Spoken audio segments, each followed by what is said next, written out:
was meant to be a short, routine flight. Aries Flight 8250 was making its final approach to San Andrés Airport after a long delay and turbulent weather. The end of the journey was just minutes away. The plane lined up perfectly with the runway.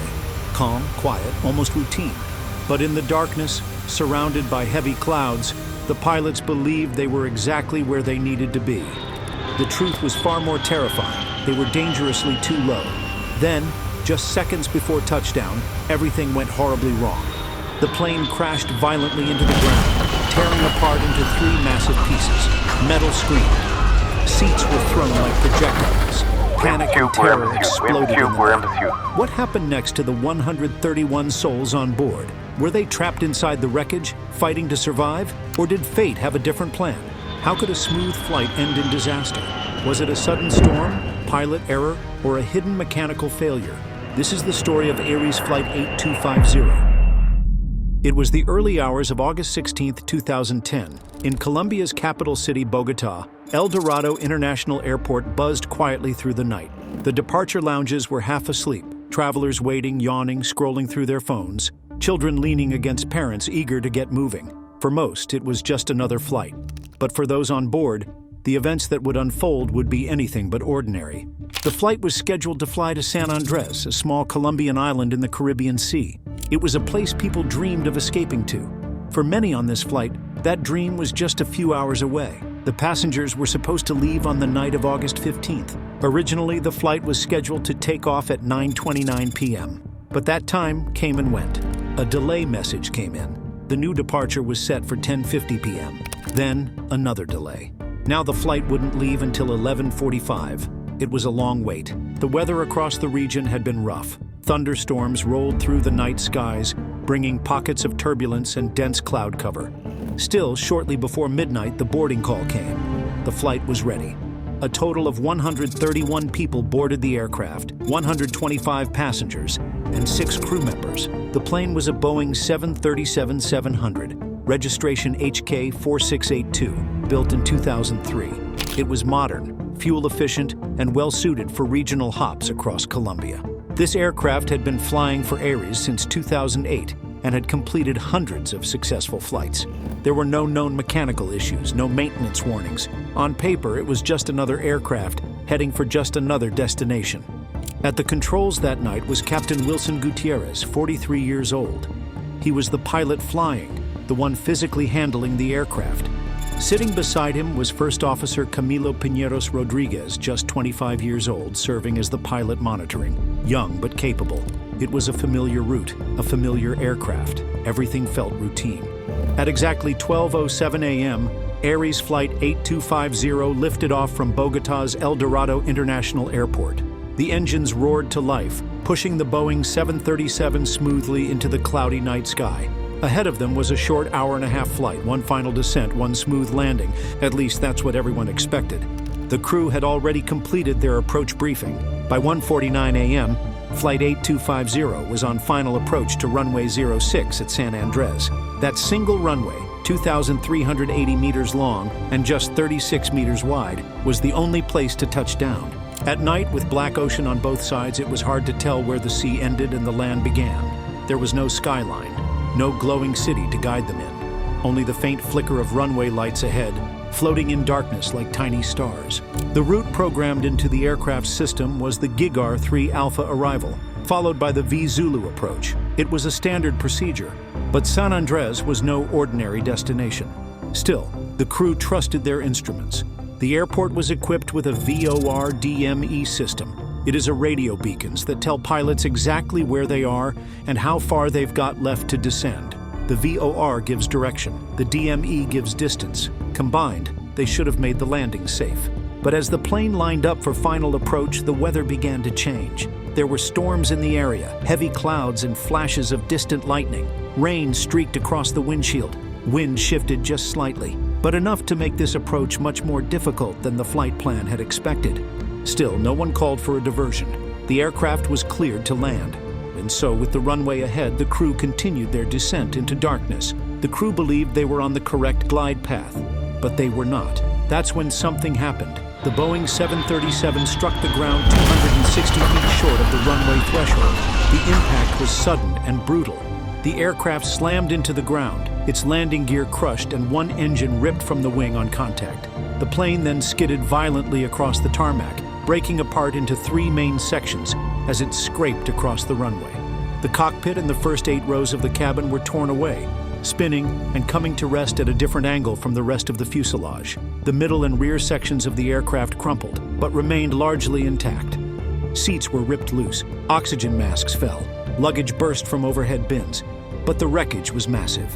From the air, it looked like debris had been scattered across hundreds of feet, a grim line of twisted metal across the edge of the runway. A disaster had unfolded in seconds. The arrivals board at Gustavo Rojas Pinilla Airport still showed Flight 8250 delayed. It was almost 2 in the morning.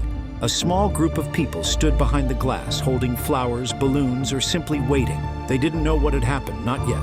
One announcement came through the speaker, then another, each one generic, each one meaningless. There was no panic, just confusion. A delay was nothing new, but slowly, things began to change. Airport staff started whispering behind desks. The flight number disappeared from the screen. Security moved toward the crowd. Then, silence. And then came the words, "No one wants to hear." "There has been an incident involving Flight 8250. We will update you as soon as we can." From that moment on, time stopped for the people in that room. They didn't know who had survived, or what condition the plane was in, or if their loved ones were still alive. No one had those answers yet. Before we move into the rescue of the crash, take a second to like this video. It really helps support the channel and brings these stories to more people. The first responders arrived within minutes. Lights flashed across the runway. Fire trucks, ambulances, airport security, all racing toward the shattered plane. The wreckage was scattered. 3 massive pieces. A small flame started on the wing, but airport rescue crews were already rushing in. They extinguished it before it could spread. But then, movement. People were alive. Some passengers were already climbing out, staggering through the wreckage, dazed, bloodied, barefoot. Others were trapped, wedged between seats, pinned under debris. The rescuers moved fast. They didn't have time to wait for orders. Fire crews doused the smoldering wing. Medics crawled through the broken fuselage.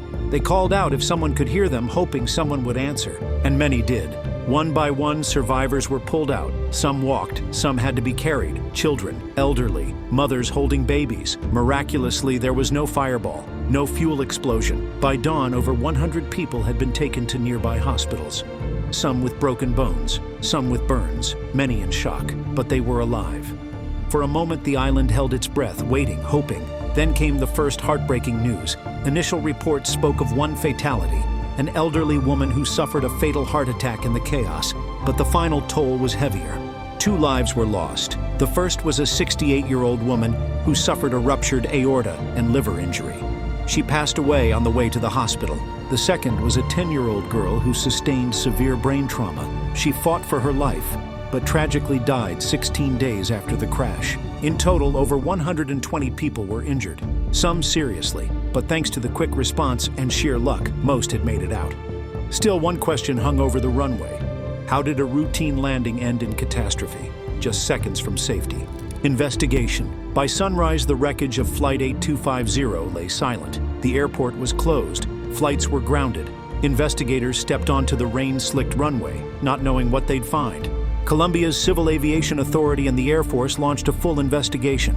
Even the U.S. National Transportation Safety Board sent a team because the plane was a Boeing. The first theory was simple: bad weather. There had been storms nearby. Lightning lit up the sky just before the crash. One official even claimed the plane had landed in the middle of an intense electrical storm, but not everyone agreed. At the airport itself, visibility was reported as good. Winds were light. The runway was wet, but clear. There were no alerts, no emergency calls from the cockpit. Everything seemed normal until the moment of impact. Passengers said the approach felt routine. Seatbelts fastened, tray tables up, nothing seemed wrong.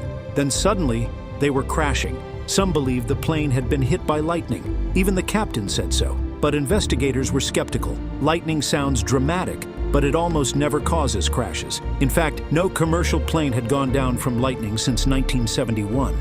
The wreckage gave another clue.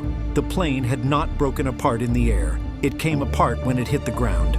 So what really happened? Both the cockpit voice recorder and the flight data recorder were recovered quickly. And after nearly a year of analysis, investigators reached a quiet but chilling conclusion. The crash was not caused by weather.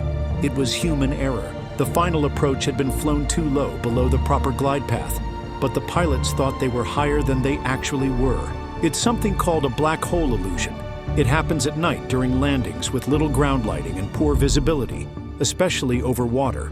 The runway ahead seems higher than it really is, so the brain tells the pilot to descend too soon. And that's what happened here. Heavy rain, a dark coastline, no clear visual cues.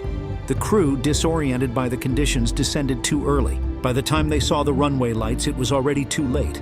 In their final moments, they were just seconds away from landing, but already far too low. Aeronautica Civil issued its report on July 15, 2011. It blamed judgment error, not equipment failure. The agency urged retraining, not punishment, reminding the public, this is not about blame, it's about preventing the next tragedy. These were small steps, quiet ones, but maybe, just maybe, they could prevent another Flight 8250. And yet, for those who lived through that night, the world would never be the same. Every time they boarded a plane, they'd remember the lights going dark. And every time they stepped off safely, they would remember the ones who didn't. Ares Flight 8250 reminds us how fragile life can be, how quickly a routine moment can change forever. If this story moved you, take a moment to think about those 131 souls on board, their bravery, their luck, their loss. Have you ever experienced a moment when everything changed in an instant? Share your story in the comments below. I'd love to hear from you. If you want to keep uncovering stories like this, make sure to subscribe and hit the bell so you don't miss what's coming next. Thank you for watching.